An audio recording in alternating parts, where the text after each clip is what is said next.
এখন আমরা যেটা দেখতেছি বর্তমান তত্ত্বাবধায়ক সরকার যে ক্ষমতায় আছেন এটা সাধারণ মানুষের জন্য এক ধরনের একটা মরণ পান। এখান থেকে বেরিয়ে আসা দরকার সাধারণ মানুষের। আমরা বর্তমান জীবন জীবিকা সাধারণ মানুষ অনেক ঝুঁকিতে আছে। শেখ হাসিনার সরকারের অধীনে যেটা ছিলাম মোটামুটি আমি একজন সাধারণ মানুষ হিসেবে অনেক ভালো ছিলাম।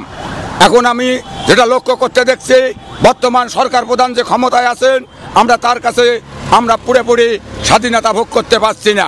এই যে প্রতিদিন আপনারা লক্ষ্য করলে বুঝতে পারবেন রাস্তায় যে হই হাল্লা মিছিল মিটিং চিল্লাফালা হচ্ছে আওয়ামী লীগকে নিষিদ্ধের জন্য এবং 14 দল নিষিদ্ধের জন্য।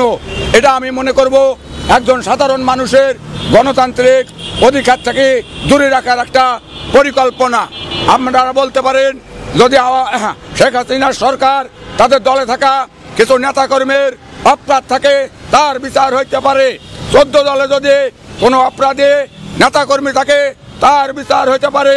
কিন্তু মূল কথা হলো এই দল নিষিদ্ধ হলো সাধারণ মানুষের একটা গণতান্ত্রিক ঝুঁকিতে আসবে, গণতান্ত্রিক দুর্বল হবে।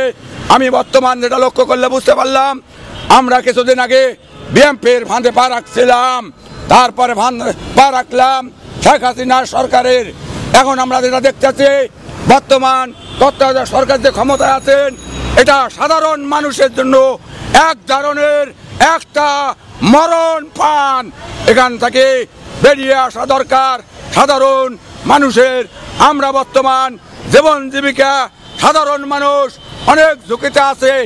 একজন সাধারণ মানুষ আগে যে আয় করছিল এখন সে আয় অনেক নিচে নামে আইছে। এই আয় দিয়া ওই পরিবারকে তারা পরিচালনা করতে পারছে না। এই জন্যে পরিবারের সদস্য তারা পরিবার থেকে এখন আলাদা হইতেছেন। মূল কারণ হলো বর্তমান ইনকাম বাড়ি গেছে, বাজারে দ্রব্যমূল্যের দাম বেশি। একজন দুঃখী মানুষ তার আয় দিয়া বাজারের সঙ্গে ফাইট করে তার পরিবার পরিচালনা করতে পারে না। সেই দিকে কোনো সরকারের লক্ষ্য নাই। এই যে বাহানা প্রতিদিন রাস্তার মাঝে দেখবেন হই হাল্লা করে, আগুন জ্বালায়, মিছিল মিটিং। এদের মহাগুরু কেটা? এই মহাগুরুকে চিহ্নিত করে তাদেরকে শাস্তির আওতায় নিয়ে আসার জন্য সরকারের প্রতি